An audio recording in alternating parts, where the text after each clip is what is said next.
আসসালামু আলাইকুম। কবিটি বাংলার পক্ষ থেকে সবাইকে স্বাগতম। শিক্ষার্থী, আশা করি আপনারা প্রত্যেকে ভালো আছেন, সুস্থ আছেন, কবিটি বাংলার সাথেই আছেন।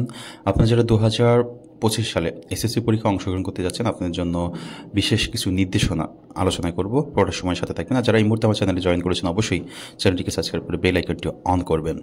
শিক্ষার্থী, আপনারা 2025 সালের পরীক্ষায় অংশগ্রহণ করতে যাচ্ছেন, আপনারা রুটিন অলরেডি পেয়েছেন। আর কিছু নিয়ম আমি আপনাদেরকে বলছি যেটা পরীক্ষা হলে মানতেই হবে। সেটা হচ্ছে প্রশ্নপত্রে উল্লেখিত সময় ও পূর্ণমান অনুযায়ী পরীক্ষা অনুষ্ঠিত হবে।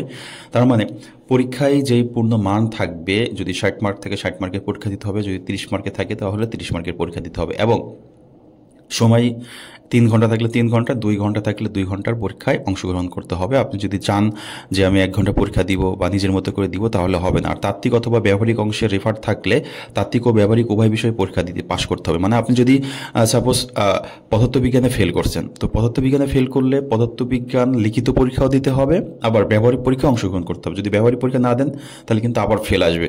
আবার যদি আপনি ব্যবহারিক পরীক্ষায় ফেল করেন, তো লিখিত পরীক্ষাও দিতে হবে, ব্যবহারিকও দিতে হবে। যে কোনো একটা ফেল করলে দুটাই দিতে হবে। ওকে ওকে তো আপনাদের যদি এরকম থাকে কোনো সাবজেক্টের, যাদের ব্যবহারিক অথবা তত্ত্বীয় পরীক্ষায় ফেল আসছে, তাদের দুটাই পরীক্ষা অংশগ্রহণ করতে হবে। হ্যাঁ, এছাড়া একটা বিষয় আমি বলছি, সেটা হচ্ছে পরীক্ষার্থীদেরকে অবশ্যই পরীক্ষা শুরুর 30 মিনিট পূর্বে পরীক্ষার কেন্দ্রে আসন গ্রহণ করতে হবে। তার মানে আপনার যদি 10টায় পরীক্ষা থাকে, আপনি 9:30টার আগে পরীক্ষার কেন্দ্রে প্রবেশ করবেন। হ্যাঁ, যদি 9টায় পরীক্ষা থাকে তাহলে 8:30টার আগে পরীক্ষায় প্রবেশ করবেন, পরীক্ষার হলে। তো পরীক্ষার কেন্দ্রে আপনাকে 30 মিনিট পূর্বে উপস্থিত থাকতে হবে।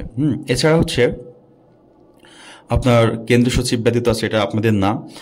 এক কথায় আপনাদের মোবাইল ফোন অন্য কোনো ডিভাইস আপনি সাথে নিতে পারবেন না। হ্যাঁ, যে কোনো ডিভাইস আপনি কিন্তু সাথে নিয়ে আসতে পারবেন না। আর মোবাইল শুধু কেন্দ্র সচিবের হাতে মোবাইল থাকবে, তাও সেটা বাটন ক্যামেরাবিহীন ফোন। ওকে, এছাড়া আমরা দেখছি প্রত্যেক পরীক্ষার জন্য আপনাদের একটা ব্যবহারিক থাকবে, হাজিরা খাতা থাকবে প্রত্যেক পরীক্ষার জন্য। সে হাজিরা খাতায় আপনাদেরকে সিগনেচার করতে হবে। হ্যাঁ, যেভাবে টিচাররা বলে সেভাবে প্রতিদিনের পরীক্ষায় একেবারে ব্যবহারিক পরীক্ষা সহ ব্যবহারিক পরীক্ষারও কিন্তু আলাদা হাজিরা শিট রয়েছে, একই খাতায় থাকবে, একই পেজে থাকবে। উপরের অংশ থাকবে তত্ত্বীয় আর নিচের অংশ থাকবে ব্যবহারিক। এইগুলো আপনাদেরকে কি করতে হবে, পরীক্ষার দিনে সিগনেচার শিটে সিগনেচার করতে হবে। এছাড়া ব্যবহারিক পরীক্ষা নিজ নিজ পরীক্ষার হলে হবে। আর